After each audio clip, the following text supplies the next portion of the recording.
I arrived at work at 9 o'clock. Hospital colleagues vented their frustration.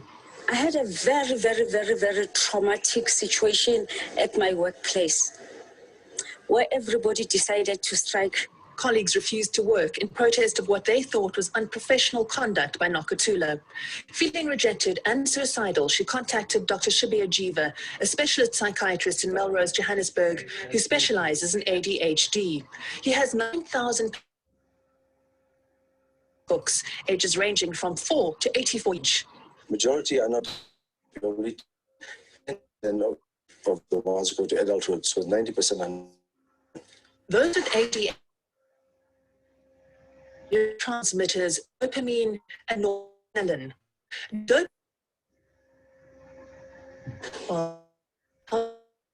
Impulsiveness.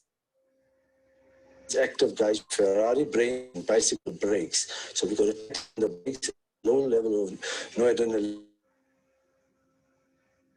The brakes are not rude, they're not impulsive. Dr. Jeeva firsthand, he was diagnosed with adult ADHD while training to become a child psychiatrist in Canada.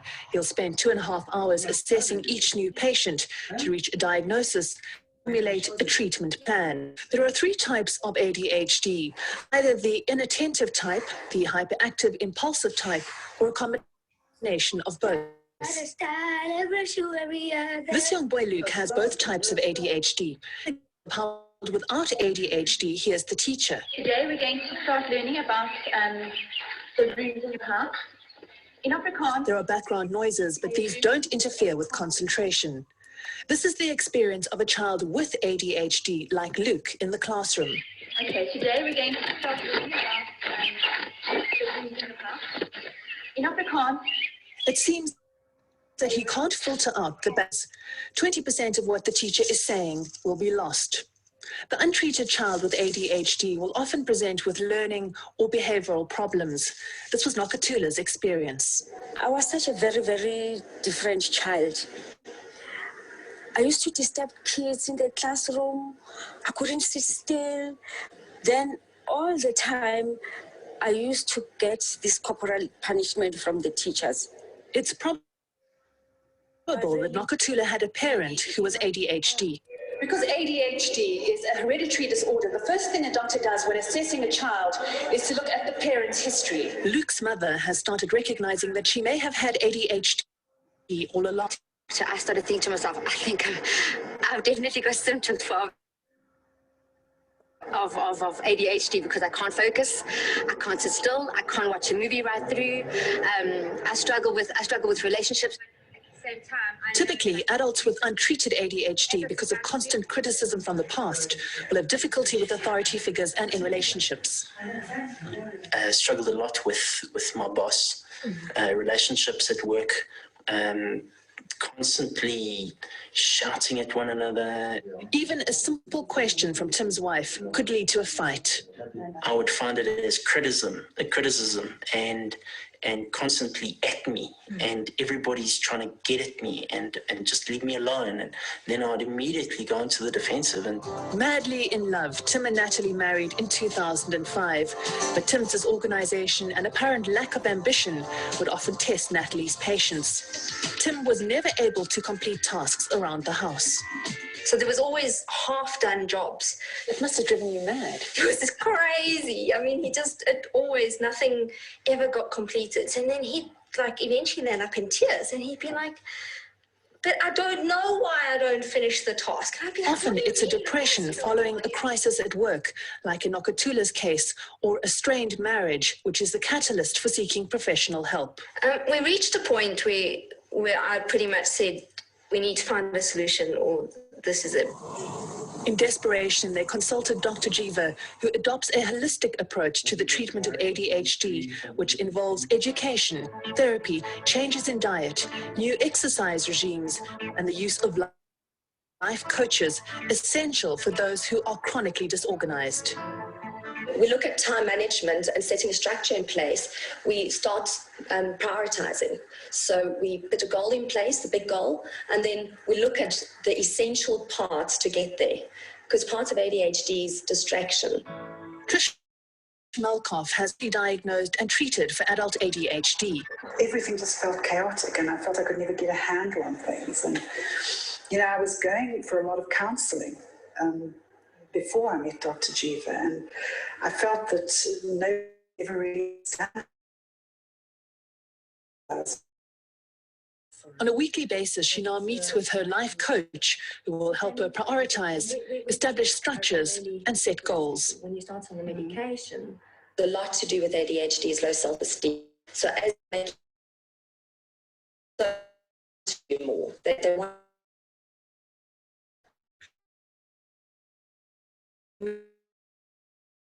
The ADHD is mild, then all the holistic treatment will work.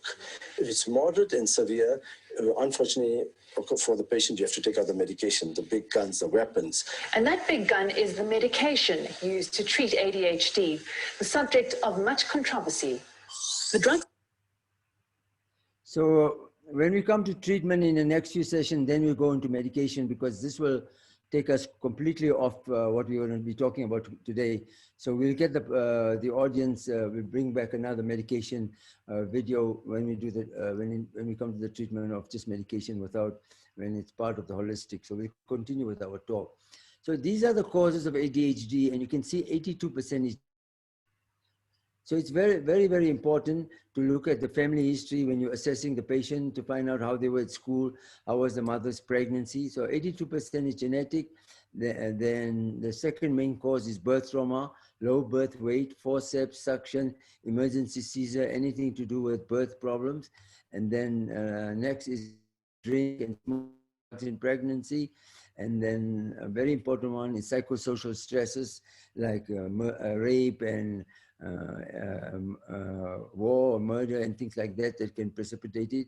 But the genetic is the main one, and that's what we should be looking for.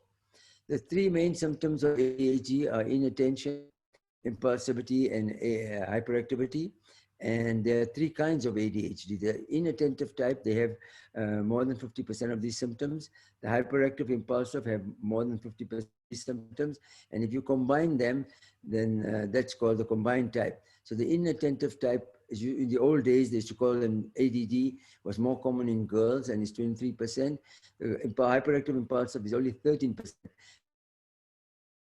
The combined type, most of the patients fall the dream, and once are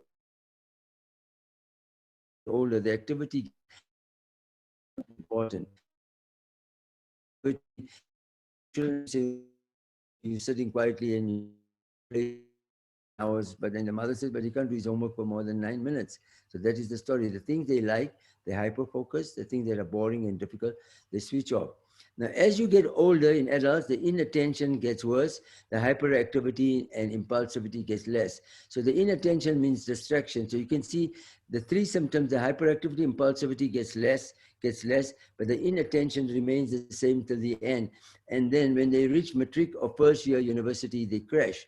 So the hyperactivity, impulsivity gets less by the time they hit matric or first year, you can see, and the worst years are from 6 to 17, 18 at school. But the inattention gets less, but doesn't get, it's still symptomatic. So in matric or first year university, they crash, and the inattentive symptoms they have is time management, organization, procrastination, financial management, anxiety, and depression. And the first four of those symptoms, you need a coach to help you with. The medication is not going to help you with time management, organization, procrastination. No, it won't. So that's why the treatment is holistic, and it's concurrent with the other thing. So it's very important to know that. So what went wrong here is that most people thought, because the activity and impulsivity by 16, 17, 18 became less and became as normal, they thought the child has outgrown ADHD. So if there was treatment given here, they stopped it here. And this is the time you needed it most. The time that they needed the treatment most, the doctor stopped it. The other thing, the parents delayed it, thinking they will outgrow the condition. And of course, it gets, the activity impulsivity gets less and less over the years. Nobody's aware of the inattention, so it gets less and less, and they forget about the treatment, and then these people crash here. So that is why majority of the patients were not continued treatment.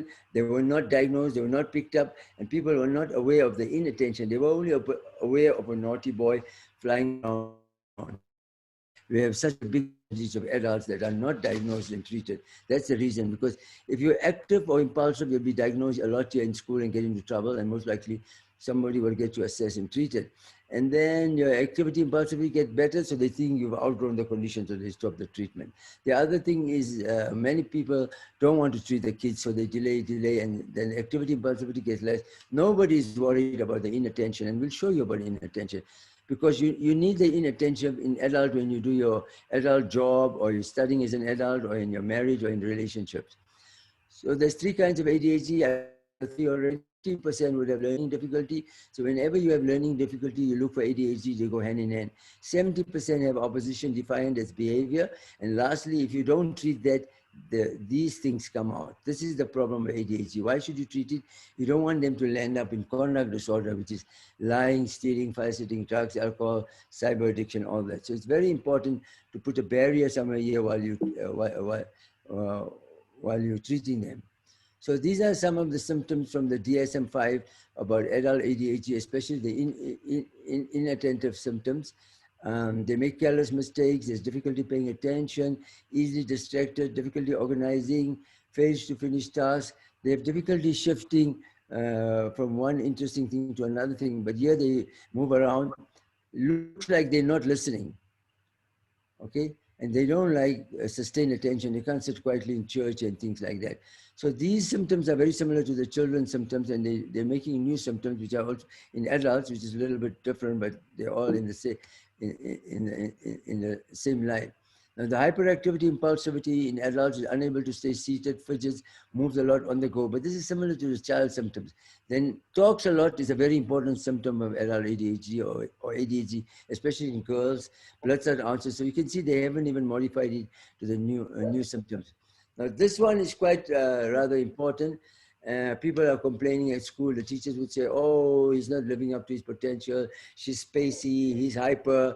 And class clown is very diagnostic of ADHD in many cases, because the guy who's usually ADHD and he's funny and active, and if there's any child that has been screened or some problem, he will divert the whole class and be the class clown. So we have to be suspicious of that.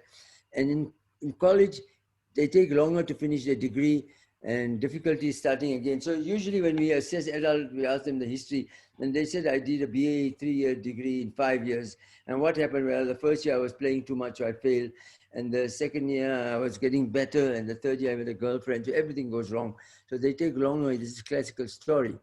Then at work, the main thing about ADHD in adults, Hallowell, who's the father of ADHD, says chronic, unexplained underachievement. Chronic means lifelong.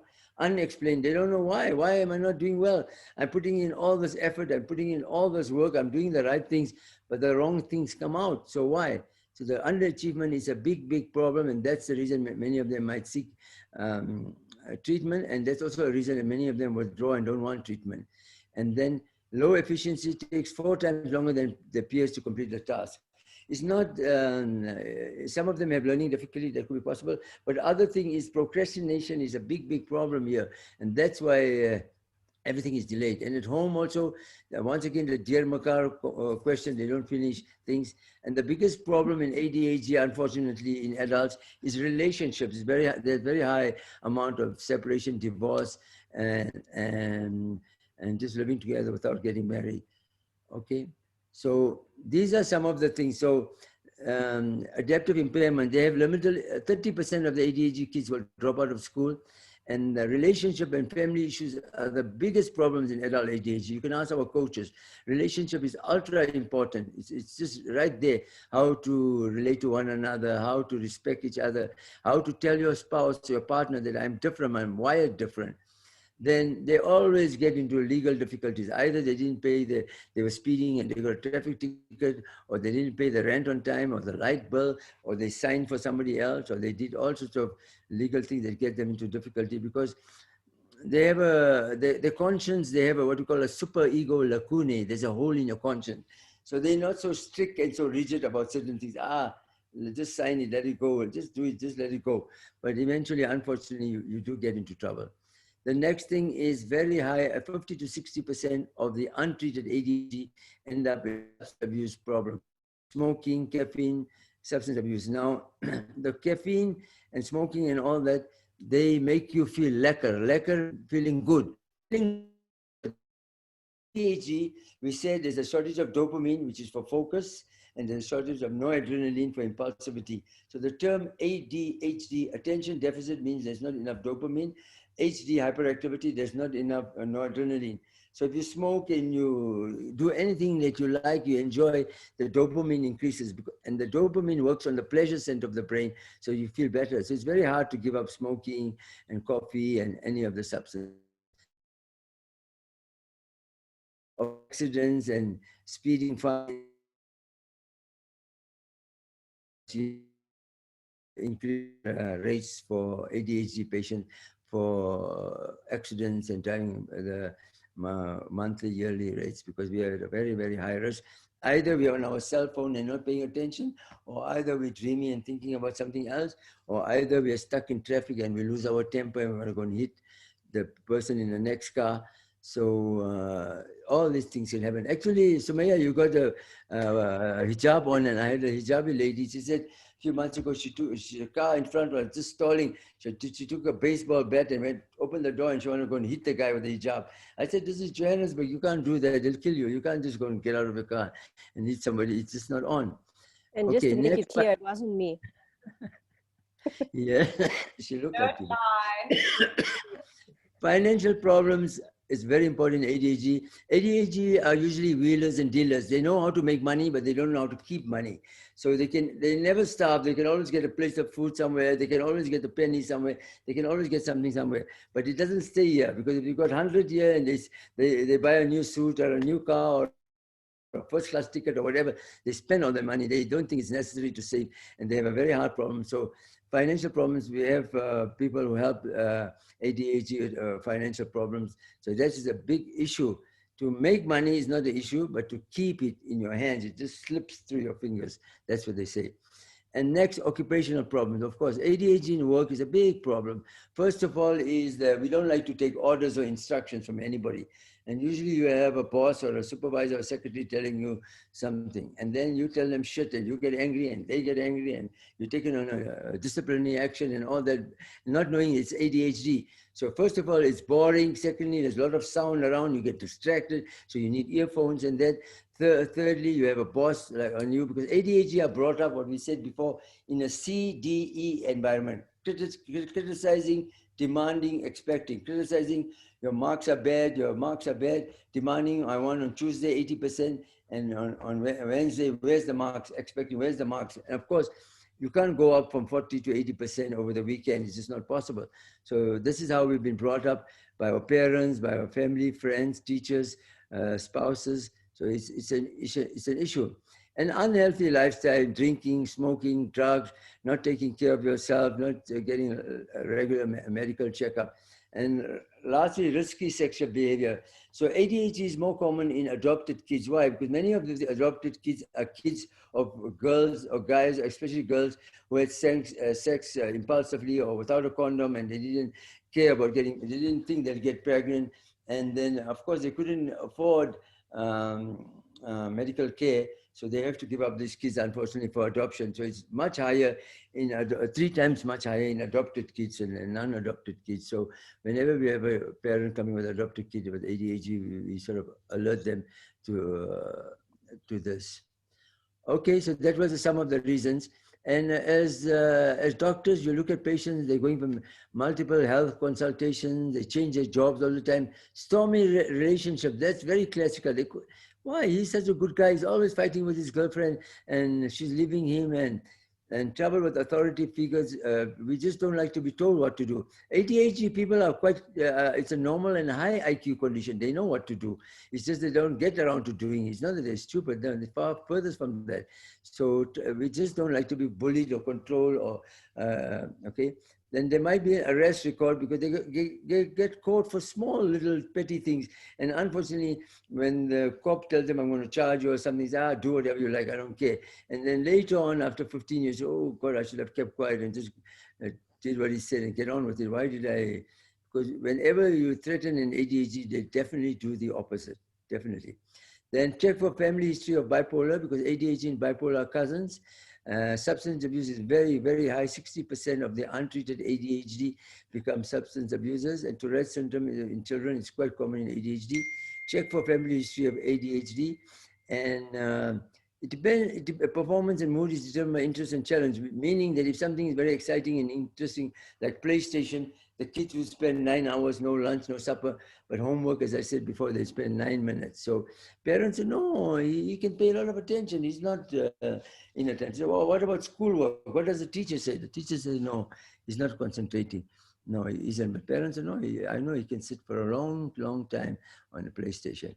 Now, this is the most important slide of today's talk, and it is the most boring and long slide, and I tried to cut it, but I couldn't, so let's spend about some time on it. The question is, where are all these 90% of adult ADHD that we are not diagnosing, treating? Where are they hiding? Where are they? They're not dead, they are somewhere, and the doctors are missing it. Why are we missing it? I told you some of the reasons, but where are they? Now, let's find out. I tried to cut the slide, but most things were important. School dropouts, 30% of ADHD are school dropouts. So they don't like learning, they have difficulty with learning, they might have learning difficulty, so dropouts. You've got to help these kids. Very important, not in COVID times or other times, they're unemployed, inconsistently employed, and underachieving. So always changing jobs, they're not finishing this, they're doing bits of pieces here and bits of pieces there. So you look at these people, why? Especially if it's in a family where there's 2-3 siblings and the others are all doing well and he's struggling. Why? What's happened? Workman compensation claims. Then substance abuse programs like alcohol abuse programs, smoking, because they have a very high potential to be involved with addictive stuff, drugs, alcohol, cyber. We'll talk about that later. Any of the things, so any of the clinics where, but strangely enough, the remedial clinics or the drug and alcohol programs, they have majority of our patients, and about 40% of them there would have ADHD, but they rarely teach them or ask them about ADHD. It's just like two separate things. They don't put it together. But about 40% of those that are at the Riverview and all these other programs have ADHD, and it's sad because if you treat the ADHD, the addiction rate goes down very much. Then once again, the substance abuse treatment programs, gamblers, teen pregnancy programs, and parents giving up children for adoption. Now, we talked about that girl who was pregnant. She didn't have, she was impulsive. She didn't have condoms, and she didn't have health care. So all of that, that's high amount. That's where they are found. Money and credit problems. We talked about financial a few minutes ago. Marital therapy clinics. One of the main problems in adult ADHD is marriage or relationship. And getting in jail, because 40% of the opposition defiant disorder children that are not diagnosed and treated, they end up in jail. So if they were just treated earlier, they would have never ended up there. ADHD love to speed, and they have a need to speed. It makes them feel good. It makes them feel lekker. It increases the dopamine again. So there's always speeding tickets involved.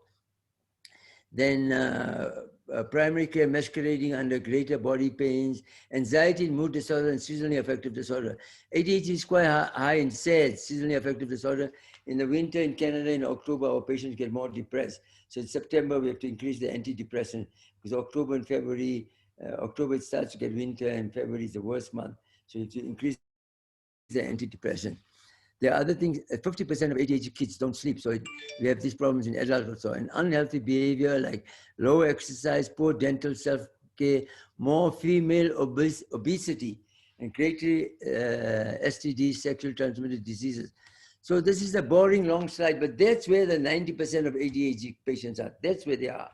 And we have to alert them that, look, all the, like Riverview and all these drug abuse programs and any of the legal systems. We have to hopefully, we can work with the court system. That these are ADHD, don't punish them, don't send them to jail for doing the wrong things. It's just they didn't know, and that's how it ends up. So this is where they're hiding. And that's where 90% of the ones I said are untreated, that's where they are. So now here we show you the different types of ADHD. This is an adult patient who has inattentive ADHD. How much did you guess? Did you make a guess, Johnny? Carolyn O'Neill has been a principal of an elementary school for 11 years. She was recently diagnosed with ADD, and although her family is very supportive, there still remains some skepticism about whether or not she has. So she's high functioning, successful, and then ADHD will definitely be missed, so you look at it carefully. This disorder. My wife was first diagnosed with ADD. There were a number of questions that I had. And of course, the main question then is that, was she truly ADD, or was she just forgetful or disorganized like everybody else in this world? All of us have a little bit of those disorders, but it's only diagnosed as attention deficit disorder when it exists to a really significant degree, to the extent that it's impairing some important life function. I felt that people saw me more accomplished than what I felt internally I was. And they saw me as being, confident, having it together. I never felt successful. Carolyn is enrolled in her second doctoral program, and although she has been a principal for more than a decade, she has always felt like a failure. Today, for the first time, she reveals to her staff that she has ADD. I have an article here on a topic that I can relate to. It's a topic about adults with attention deficit disorder, and I happen to be one of those adults. Did any of you know that? No. Did you know that? Yes. No. I thought something was wrong with me, but I couldn't articulate it, and I couldn't talk to anybody. Yeah, that's it. I know it's stupid. I depend on Rose a lot. So I forget. I'm very forgetful. Working for Carolyn is a delight. And yes, Carolyn does. She has a little trouble putting it all together, but that's why she has me. Carolyn has built a support system at work that compensates for her ADD and allows her to utilize her talents. But what about at home? Okay. Well, one of the biggest ways it has affected me has been at home. And this doesn't make for a happy marriage, but I was paying the bills, and I wrote out all the checks, put them in the envelopes with the bills, put the stamps on, put them in my purse so I could mail them on my way to work. And it was for the next month came, and they were all overdue, that I started to investigate and realize that I still had the previous month's bills in my purse. She forgot. Try to explain that to your husband. I easily solved that problem. I started taking care of the bills. Attention deficit disorder affects entire families. Women have an especially hard time reconciling the expectations of society to organize and run their homes, raise the children, and hold a responsible job with the reality of having ADD. And as I got more responsibilities in life, for example, when I got married and had children and had worked and had the house to take care of, then I felt more like a failure every day. Right? Okay, so the untreated end result of ADHD, this is the untreated patients. 10% of them end up with trouble with the law. In the kids, 20% have learning difficulties, actually 20 to 30%. Very, very high percentage of anxiety. The main presentation in adults, especially in women, untreated, major depression and anxiety. And 10 to 15% of ADHD switch over to bipolar sometime in your life. And about 25% of bipolar switch over to ADHD. So they are cousins. So we have to look at things carefully. And lastly, the highest, 50 to 60% is substance abuse disorder. So if you get any of these patients and they're not getting well, you better look backwards again. Could there be ADHD? Because it presents differently. The treatment of depression and anxiety in ADHD is different from the treatment of depression and anxiety in non-ADHD. In non-ADHD patients, we doctors are used to giving patients SSRIs, like Zoloft, Lorien, Prozac, Serdep, any of those things. But that increases the level of serotonin. But in ADHD, as I mentioned, there's a low level of dopamine and noradrenaline. So the SSRIs don't work on it. But because for years, any depression that we saw, that we treated, we just wrote SSRIs as a prescription, and 90% they would get well. But now that we are more cognizant about ADHD and we know what's happening, so we have to be aware that the SSRIs will help a little bit, but they're not treating the ADHD. So most patients, I see they get the Concerta or Ritalin and they're getting an SSRI with it. But the SSRI, they doesn't increase dopamine and noradrenaline, it only increases serotonin. For severe anxiety, it's okay, but with standard ADHD, it's not the first choice. And I see still most doctors use that as the first choice. So our next month's talk is on depression, anxiety, and bipolar. So we'll be talking about it. But the presentation, they must have childhood ADHD. Further, they have some mom's pregnancy problem. Also, if there's intractable, if they're not getting well, the family doctors are using, then you look for ADHD. Now, the other way around, in depression, 20% of them have ADHD. In bipolar, 15 to 20% have ADHD. In generalized anxiety disorder, 20% substance abuse. So ADHD is quite rife. These are old figures, it's higher now. But you can see that in all these conditions. So most times, many doctors misdiagnose the ADHD and they're just treating the anxiety or they're treating the depression. And of course, as I told you for the third time, that SSRIs are so easy to use and so common and with great success that they forget this is not a typical depression, this is ADHD depression. In ADHD, anxiety and depression, there's a shortage of dopamine and noradrenaline. In non-ADHD, anxiety and depression, that means the people who are outside, we call ourselves ADHD and they are non-ADHD. So 90% of them, their shortage is serotonin, not dopamine and noradrenaline. So the SSRIs will work in them. But in ADHD, it won't work much. It'll help a little bit on the top of the anxiety because you need dopamine and noradrenaline. But if you think about the stimulants, for example, Ritalin, Concerta, Vyvanse, whichever one, it works on the dopamine and the noradrenaline and the serotonin too, but it gives you the dopamine and noradrenaline that you need, whereas the SSRIs don't. And Hallowell said Ferrari brain, bicycle brakes. Okay. This is a very active ADHD. I've always known that I was different. When teachers found out I was going to be in the class, they took early retirement. I had them call in sick for the year. While making this program, we interviewed many adults from all walks of life. Some declined our invitation to appear on camera because they were embarrassed or were afraid of losing their jobs if others found out that they had ADD. It's often difficult to openly admit that you do have this disorder. We're very grateful to all the people that shared their stories with us. Many adults with ADD are restless. They have such a high energy level that they keep going at full speed long after others slow down or quit. I mean, I'm moving at a pace that most people don't move at. And so when I walk into the office, I got boom, boom, boom, boom, boom, boom, boom. And they're like going, yeah, but The inability to learn from one's experiences and to understand the consequences is one of the most frustrating aspects of ADD for adults. In extreme cases, it's even crippling. 1, 2, 3! Phil Sorrentino is one of those guys who passes people in the fast lane. And like many people we spoke with, his hyperactivity has caused some problems. Where have you been? Where's y'all? I've had enough points on my driver's license, I could win basketball games. I mean, I've gotten speeding tickets within 20 minutes of each other. The second cop pulled me over and said, may I see your driver's license? I said, well, I got this ticket 20 minutes ago. Why don't you just take the information off of that because I am in a hurry. As president of a company called Humor Consultants, Phil has learned how to turn ADD into an asset and capitalize on its benefits. The key, Phil says, is understanding the gift you've got. I truly believe that ADD is a gift, and it's not really a disorder. It's just what we have labeled it. I knew that I was a loving, caring person.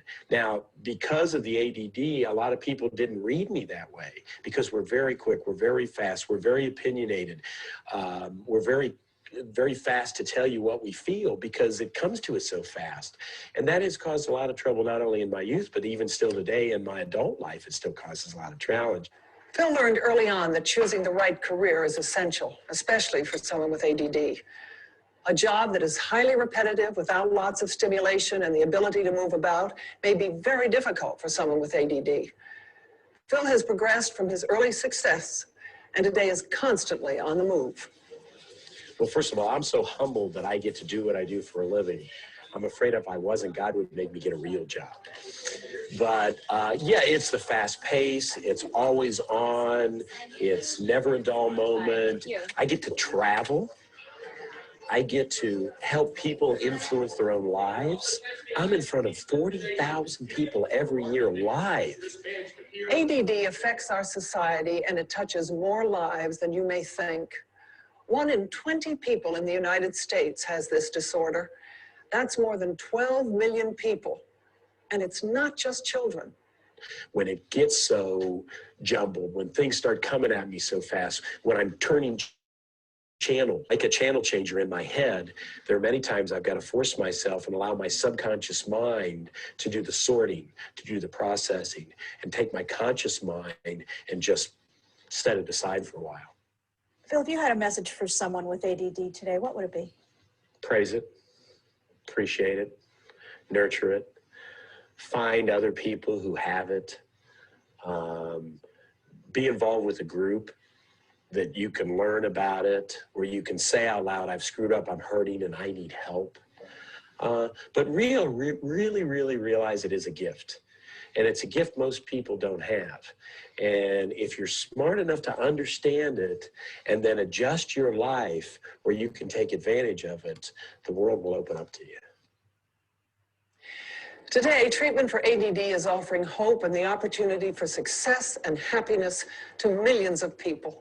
One of the things I'm happy about is with all the advances that we're making in brain science, we now have ways to measure what's going on in the brain. We can measure how much fuel our brain is burning in different. How are we for time? 15 minutes. Okay. All right. Now, common misdiagnosis. Very early, when you're a bit younger, most people say, oh, he's manic depressive, he's crazy, he's got bipolar. And bipolar is sort of mixed up with ADHD because they didn't know about enough of ADHD. So you get many patients coming in, oh, my uncle said I'm manic or I'm bipolar, and what is bipolar and ADHD? The bipolar is cyclical. The ADHD is not cyclical. The bipolar is only in certain times of the year you're up or you're down, whereas ADHD is the same all the time.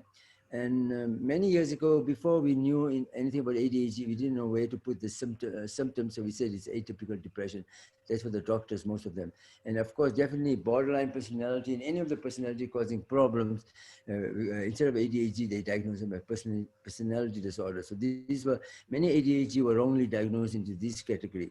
But what it says here, that patients who are not getting well, refractory, in anything, depression, anxiety, check again for ADHD. They must have missed the ADHD because you can have ADHD, anxiety, ADHD, depression, ADHD, bipolar, ADHD, substance abuse, anything. The background is ADHD.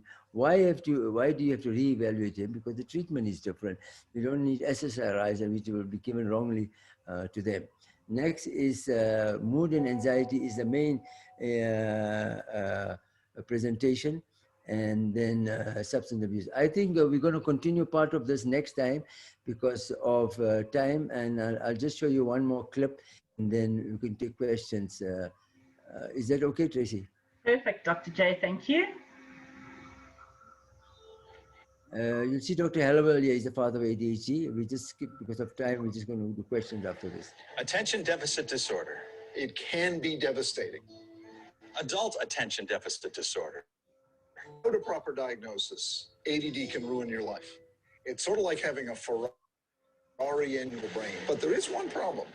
You have Model T brakes. The most common reason an adult comes to see me is that they're underachieving. Flashes of brilliance, but then periods of completely blowing it. And they don't understand it. For the life of them, they keep trying and trying and trying, but they get these inconsistent results. So unexplained underachievement, not only in work, but in relationships. Marry the right person and find the right job. And adults with ADD often make the same mistake in both domains, marry and work for a caricature of a bad fifth grade school teacher. They marry and work for someone who is controlling, demeaning, picking, and someone who doesn't really like them all that much because they got the idea around about fifth grade that that's what they needed, that they were a hopeless case. So they had to be ridden herd on. They had to be controlled. They had to be demeaned and put down and so on and so forth. So don't do that. Marry someone who loves you. Marry someone who loves your upside and is willing to help you with your downside. Okay, having said that, the tremendous good news is if you get the diagnosis and you get proper treatment, not only can you avoid all those disasters, you can achieve spectacular success. We also know for sure that this disorder, when looked after, can make someone very functional. I mean, you can be at the absolute pinnacle, not only in terms of success, but happiness, fulfillment, a rich and wonderful life. The key to it all is education, what you're doing right now. Once you get a handle on it, all the negatives can be turned around and you can become phenomenally successful. So don't be afraid of getting the diagnosis. The only time to be afraid is when you don't know what's going on. By far, the most common reaction when someone gets this diagnosis is relief, then a feeling of anger. Why didn't someone tell me sooner? A feeling of sadness. All these opportunities I've missed. You let out the anger, you let out the sadness, and then you jump on this wave of enthusiasm and excitement. Now, have I had to learn strategies to deal with the downside? Sure. But those are learnable. Whereas the upside is not buyable or teachable or procurable in any way. All of those kind of qualities, the charisma that are so commonly associated with children and adults with ADD, those can't be taught or taught. I really think it's important to embrace a strength-based approach that does not in any way deny there is a downside, but that emphasizes the positive as a way of developing the positive. People with ADD focus in a crisis. They're calm, cool, and collected in a crisis. Paramedics, firefighters, emergency room physicians. The brain surgeon and airline pilot, don't worry, they pay attention when they're flying. They just have trouble with the after they've landed. Remember, embedded in impulsivity is a positive, which is creativity. You can't be creative if you're not a little bit disinhibited, if you're not a little bit impulsive. Get up off the couch. Don't look for the quick fix, the quick slogan, okay, I'll do that tomorrow. Read the book, do the homework. The stakes are high. We're talking about your child's health and your health in the case of adults.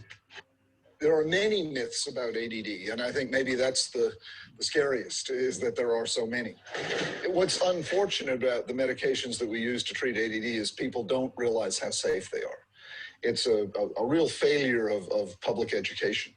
The fact is, stimulant medication has been in use to treat what we now call ADD since 1937. Nothing lasts that long in the realm of pharmacology unless it is both safe and effective. Stimulant medication, when used properly, is safer than aspirin. Every year, aspirin kills tens of thousands of people due to GI bleeds and strokes. Hundreds of people commit suicide with aspirin. None of that happens with stimulants. The side effects are immediately reversible by discontinuing the medication. The real side effects people ought to be worried about are the side effects of not getting proper treatment. Years of underachievement, years of frustration, years of into adulthood of lost jobs and failed relationships. Those are pretty severe side effects. So the good news is these medications used properly are safe and effective. The bad news is most people don't know that, and so they fear them. All right. Sorry, we've got very little time. Let's take the questions. I'm sorry we ran over time.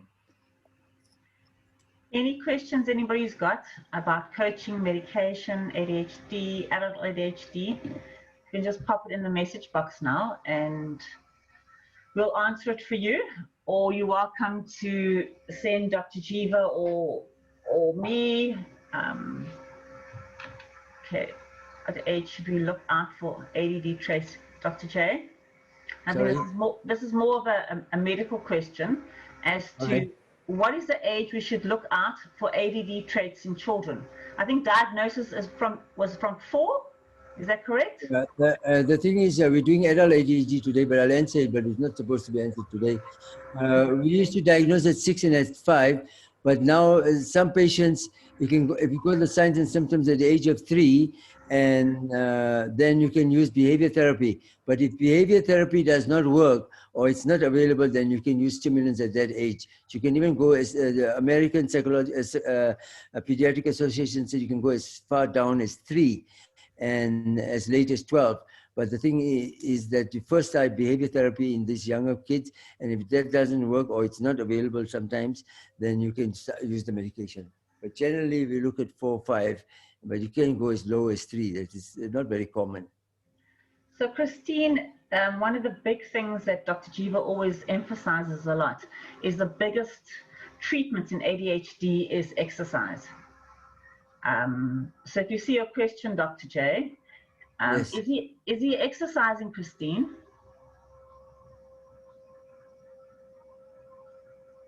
You want to unmute Christine and let her. So much.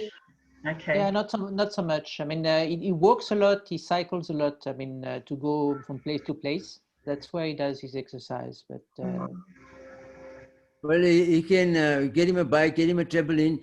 The formula is 5 days a week, 30 minutes for kids, 30 to 45, 60 minutes for adults. But a lot. It's not to keep you thin and fit. It increases the chemicals, the 2 neurotransmitters that are shot in ADHD. It increases the dopamine, it increases noradrenaline. And exercise should be done in the morning because the benefit is greater in the morning than afternoon and evening. So 5 days a week, 30 to 45 minutes, more in the morning if you can. okay, but do you know about this issue about Ritalin, that it changes your personality? I mean, that's what... No, it doesn't really change your personality. Certain percentage of patients react to it, but today we don't use Ritalin much, especially me. We use long-acting Ritalin. We use like Contramal, Concerta, and we rarely have change in personality. The short-acting Ritalin comes out 50% in 1.5 hours, finishes in 1.5 hours, but it's very aggressive. But the Concerta, Contramal, the long-acting, not long-acting Ritalin, but the long-acting methylphenidate like Contramal and Concerta, it's smooth and long. So it doesn't do that. I've got thousands of patients changing personality. I've rarely seen it. We don't tend to use the short-acting Ritalin. It's old-fashioned. I mean, it came out in 1937, but the family doctors still persist in using that first line, which is sad because the newer long-acting medication like Contramal, Concerta was made to overcome this problem that you're talking about as agitation and change in personality. But normally we don't have change in personality. That's not. And zombie and that we have it in the initial 3 months when we're trying to get the right dose. And if you don't get the right dose or you're having side effects like that, we change the medication. Okay, cool. Okay, thanks. Okay, thanks everybody. Next question? Any next question? No, just... Any next question? No? Okay. Just amazing about the rehab facilities. I think that is just so shocking that they're not figuring this out yet. So, I mean, surely they've made that connection. Yeah, they have made it. They are focusing on addiction. They're not focusing on the ADHD. They don't even know anything about ADHD, a lot of them. But I think that will change in time, like everything else is. It's just a matter of time before it does. It's all about, like Dr. Halliwell and Dr. Jeeva says, it's about education, educating ourselves about our conditions. Thank you everybody for attending, and we look forward to seeing you next month. Thank you, Dr. Jeeva, for your unbelievable, incredible knowledge as always, and upskilling us with information that can help us all. Any other questions anybody wants to stop us down? Let's see that. Beg your pardon, Dr. J? This is what it's like inside the mind of many adults afflicted with ADD, attention deficit disorder. Their internal remote control is out of control. Their brain can't sort or filter out all the stimuli coming into it. Adults with ADD wage this battle every day of their lives, and most just wish they could put their remote control on pause. Hello, I'm Mariette Hartley. And like nearly 12 million other adults in this country, I too have ADD to most children with ADD grow up. They become adults with ADD. Unfortunately, ADD does not go away. You do not grow. That's a good thing to say. Important. All right. Thank you very much. Thank you, everybody. And okay. Thanks, everybody. We look forward to seeing you every second Tuesday of the month. And yeah, there's different topics. Wednesday. Yeah. Is it jumping? All right. Have a good evening, everybody. Thank you for joining us, and we'll see you again hopefully soon. Bye. Thanks, Dr. Jeeva. Thank you. Thanks, Bye, Coach Regina. Samaya. Bye-bye. Thanks, Coach Anita. Hey, Adam, Assalamu alaikum. Salam. Thank you.